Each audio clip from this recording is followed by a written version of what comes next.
November 18, 1943. Bougainville Island, Solomon Islands. Marine Lieutenant Colonel James Mitchell crouches behind a fallen mahogany tree, sweat streaming down his face despite the pre-dawn chill. Through his binoculars, he watches the jungle ahead where his patrol should have encountered Japanese scouts hours ago. Intelligence reports confirmed enemy reconnaissance teams operating in this sector. Yet somehow, every time American forces move to intercept them, the Japanese vanish like smoke. "They're ghosts, sir," whispers Sergeant Tommy Rodriguez, adjusting his radio pack. "3 weeks running patrols, and we haven't caught a single scout. They know we're coming before we even leave base." Mitchell lowers his binoculars, frustration etched across his weathered features. What he doesn't know is that 200 yards ahead, hidden beneath a canopy of ferns and rotting logs, Japanese Sergeant Hiroshi Tanaka sits motionless beside a device that appears utterly ridiculous to anyone who might stumble upon it. A standard Type 94 radio sits connected to what looks like a child's toy megaphone, painted bright yellow and decorated with cartoon characters from a captured American comic book. The device that earned Tanaka ridicule from his own commanding officers would, within 6 months, revolutionize Japanese reconnaissance operations across the Pacific theater. It would allow single scouts to monitor and evade entire American companies.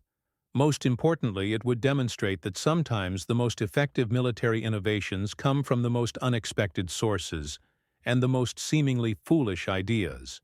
But to understand how a cartoon-decorated megaphone became one of the most successful counter-surveillance tools of the Pacific War, you must first understand the impossible situation facing Japanese scouts in late 1943, and the desperate ingenuity that desperation breeds. By November 1943, Japanese forces throughout the Pacific faced a fundamental reconnaissance crisis. American advances had compressed Japanese defensive perimeters to the point where traditional scouting methods proved suicidal. The days when Japanese scouts could roam freely through jungle territories, gathering intelligence and reporting enemy movements, had ended with devastating finality. American forces now operated with overwhelming numerical superiority, advanced radio equipment, and aggressive patrol tactics that systematically hunted down enemy reconnaissance teams. Japanese reconnaissance doctrine, developed during successful campaigns in China and early Pacific operations, emphasized small teams operating independently deep in enemy territory. These teams relied on stealth, local knowledge, and extended autonomous operations to gather strategic intelligence. Scouts would establish observation posts, monitor enemy movements for weeks at a time, and report findings through coded radio transmissions to headquarters. The system worked brilliantly when Japanese forces controlled vast territories and could provide safe havens for returning scouts. But as American offensives pushed Japanese defenders into increasingly confined areas, reconnaissance teams found themselves trapped between advancing enemy forces and diminishing friendly territory. Survival rates plummeted. Intelligence gathering became sporadic and unreliable. Japanese commanders faced the terrifying prospect of fighting blind against an enemy whose movements they could no longer predict or monitor. Traditional Japanese radio procedures compounded the problem. Standard communications required scouts to maintain scheduled contact with headquarters, transmitting detailed reports at predetermined times using established frequencies. These transmissions, lasting several minutes each, provided American radio direction-finding equipment with opportunities to locate and target Japanese positions. Within hours of any significant radio transmission, American patrols would converge on the approximate broadcast location, forcing Japanese scouts to abandon valuable observation posts and flee deeper into hostile territory. The mathematical reality was stark. Japanese scouts operating under standard procedures had an average survival time of 72 hours after first radio contact. Those who survived longer did so by maintaining radio silence, which rendered them useless for intelligence gathering. The Imperial Japanese Army faced an impossible choice: maintain communications and lose scouts, or preserve scouts and lose intelligence. Into this crisis stepped Sergeant Hiroshi Tanaka, a 26-year-old communications specialist from Osaka, whose pre-war experience as a radio technician for a children's toy company would prove unexpectedly valuable. Tanaka had been assigned to train reconnaissance teams in radio procedures, a position that typically involved teaching scouts to operate equipment quickly and efficiently while minimizing transmission time.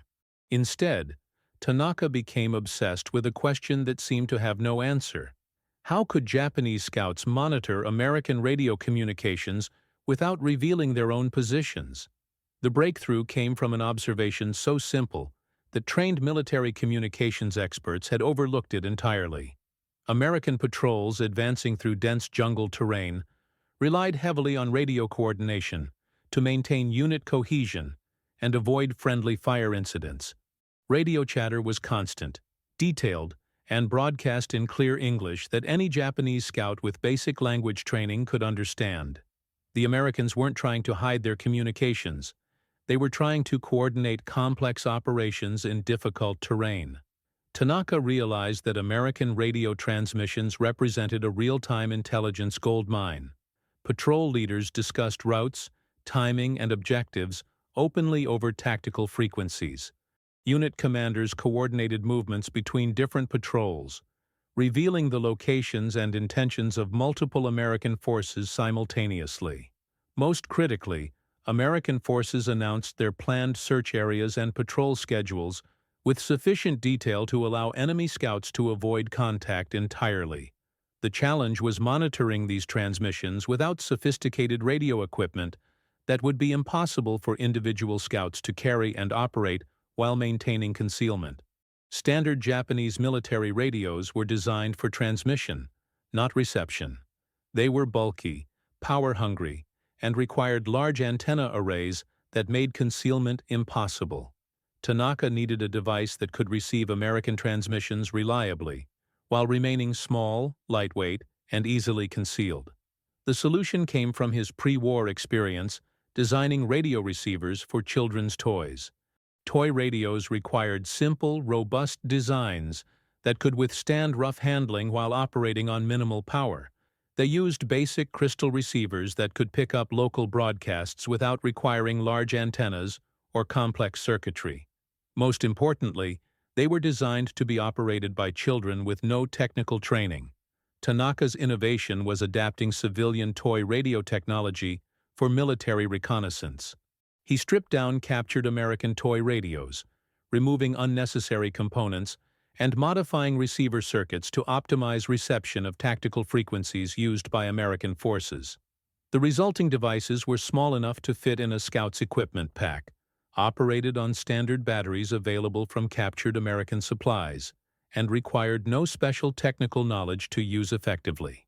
The cartoon-decorated megaphone served a dual purpose that demonstrated Tanaka's understanding of both technical requirements and battlefield psychology. Technically, the megaphone functioned as an acoustic amplifier, allowing scouts to monitor radio transmissions without wearing headphones that would compromise their ability to hear approaching enemies. Psychologically, the ridiculous appearance of the device provided perfect camouflage.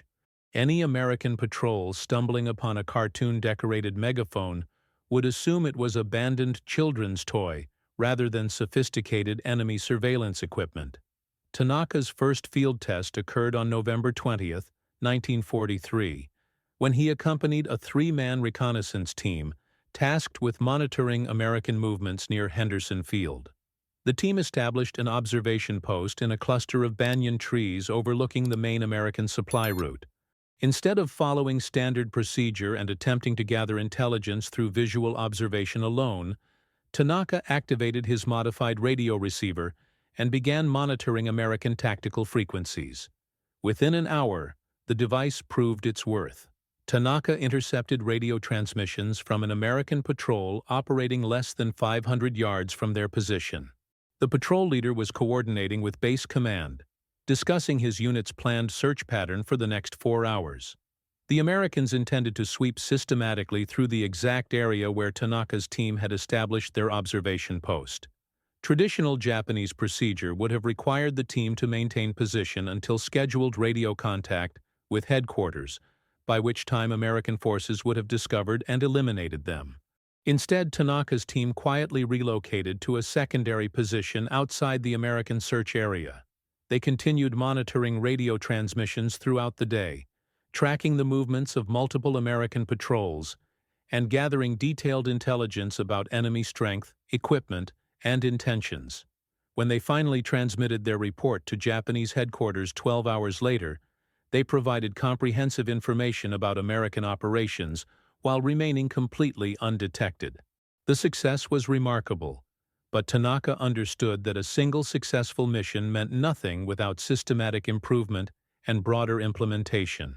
He spent the following weeks refining his techniques, training other reconnaissance teams, and developing standardized procedures for radio intercept operations.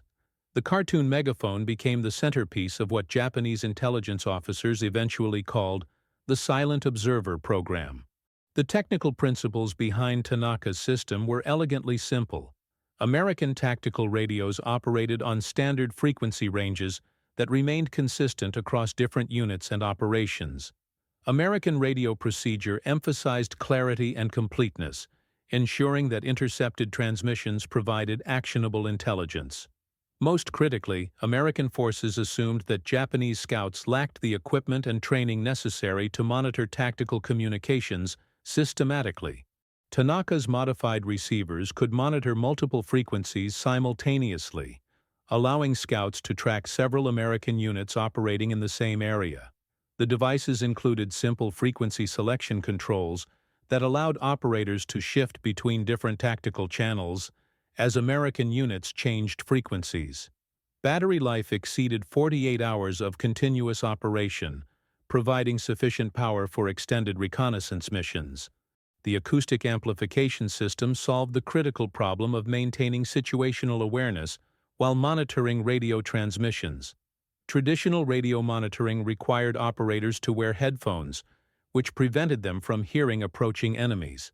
Tanaka's megaphone system allowed scouts to monitor transmissions while maintaining full acoustic awareness of their immediate environment.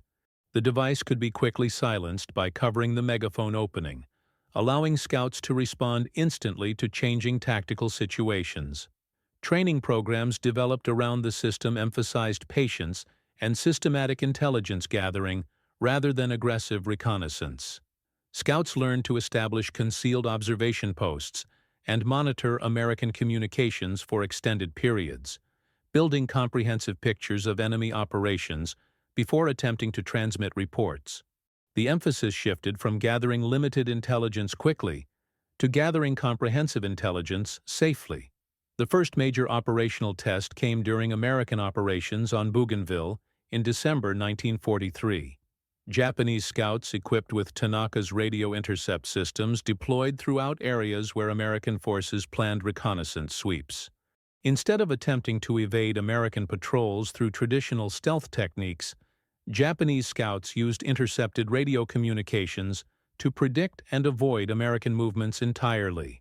The results exceeded all expectations. Over a 3-week period, Japanese scouts monitored American operations continuously while suffering 0 casualties from enemy contact. Intelligence reports reached Japanese headquarters with unprecedented detail and accuracy.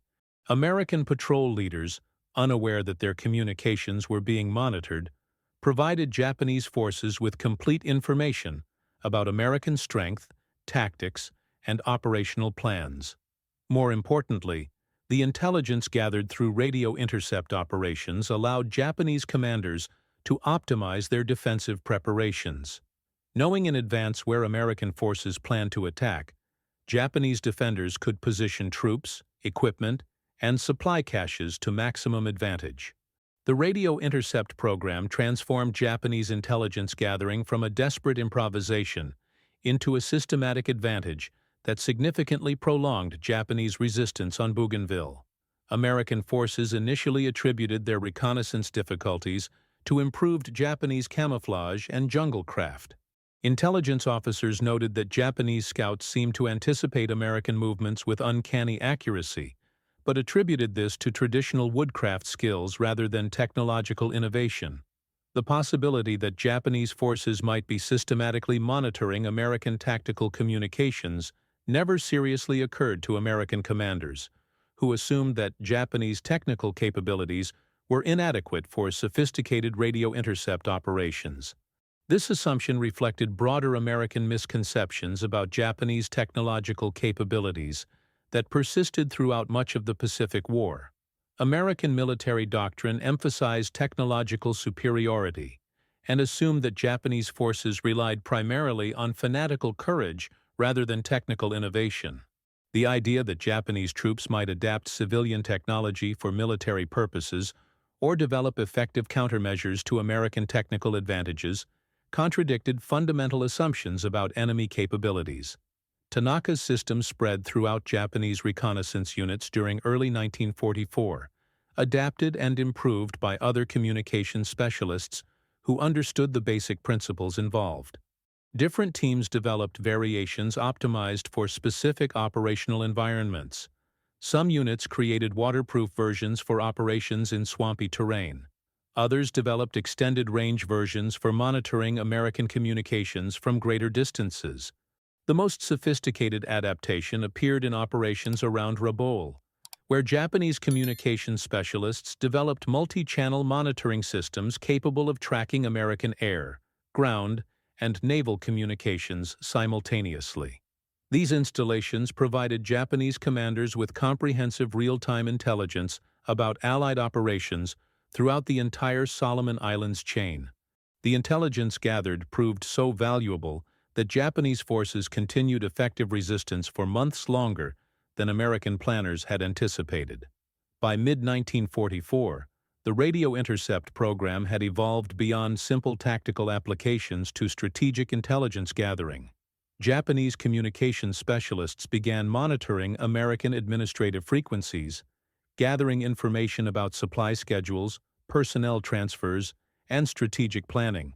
They discovered that American forces maintained detailed radio logs that provided comprehensive information about operations, equipment, and tactical doctrine. The psychological impact on American forces became increasingly apparent as the program expanded. Patrol leaders reported that Japanese scouts seemed to anticipate American movements with supernatural accuracy. Ambushes occurred precisely where American forces were most vulnerable. Supply convoys encountered enemy forces exactly when and where they were least prepared for contact. The accumulated effect undermined American confidence in their ability to achieve tactical surprise against Japanese forces. Investigation into these incidents revealed the sophistication of Japanese radio intercept capabilities only gradually. American communications security officers noticed patterns in enemy responses that suggested systematic intelligence gathering rather than random encounters. Analysis of captured Japanese equipment eventually revealed modified radio receivers clearly adapted for monitoring American transmissions. Even then, the full scope and effectiveness of the program remained unclear to American intelligence officers.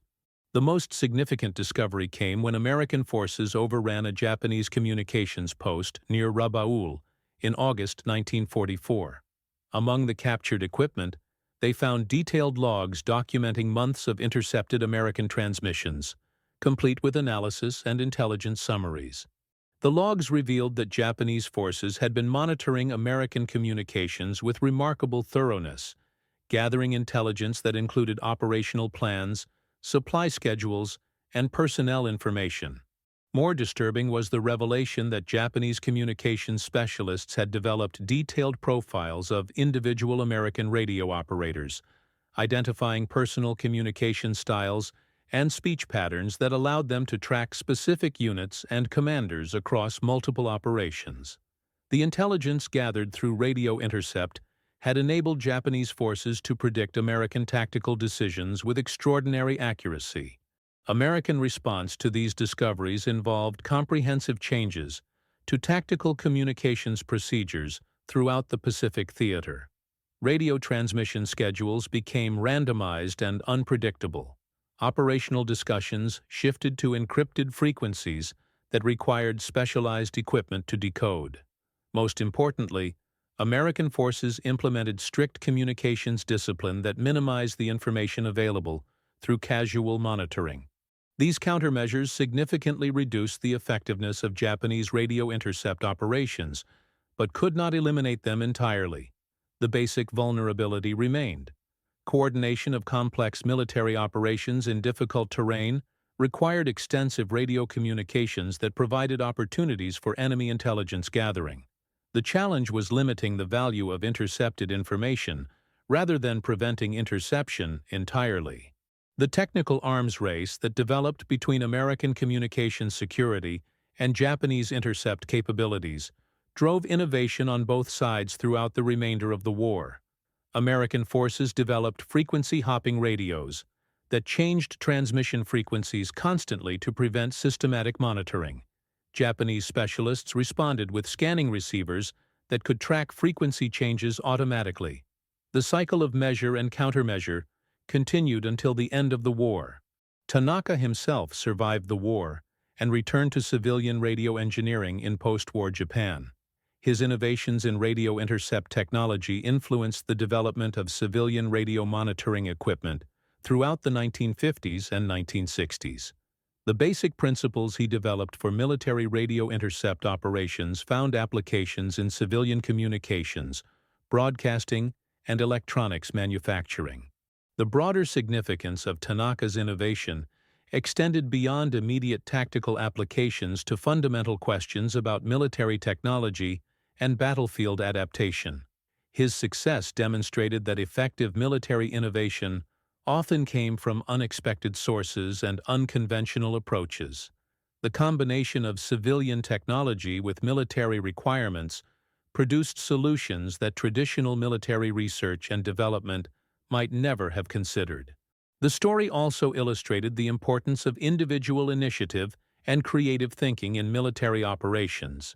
Tanaka's background in civilian radio technology provided him with perspectives and knowledge that traditional military communications specialists lacked. His willingness to experiment with unconventional approaches led to discoveries that changed the tactical balance in the Pacific Theater for months. Most significantly, the radio intercept program demonstrated that technological superiority alone was insufficient to guarantee military success. American forces possessed vastly superior equipment, training, and resources throughout the Pacific War. Yet a simple adaptation of children's toy technology allowed Japanese forces to neutralize significant American advantages through intelligence gathering and tactical innovation. The lessons learned from Japanese radio intercept operations influenced post-war military communications development throughout the world. Modern military communication systems incorporate sophisticated encryption, frequency hopping, and burst transmission techniques designed to prevent the kind of systematic monitoring that Tanaka's teams achieved. The fundamental challenge he identified, balancing operational communication requirements with communication security, remains central to military communications doctrine today. The cartoon-decorated megaphone that once seemed so ridiculous became a symbol of the ingenuity and determination that characterized Japanese resistance during the final phases of the Pacific War. Museum displays today feature examples of Tanaka's modified radio receivers, alongside more conventional military equipment, illustrating how desperate circumstances can drive unexpected innovation. The bright yellow megaphone with its cartoon decorations seems almost absurd next to sophisticated radar systems and encrypted communication devices. Yet it achieved strategic results that eluded much more expensive and complex military technologies. In November 1943, Marine Lieutenant Colonel James Mitchell never discovered why his patrols consistently failed to locate Japanese scouts operating in his sector.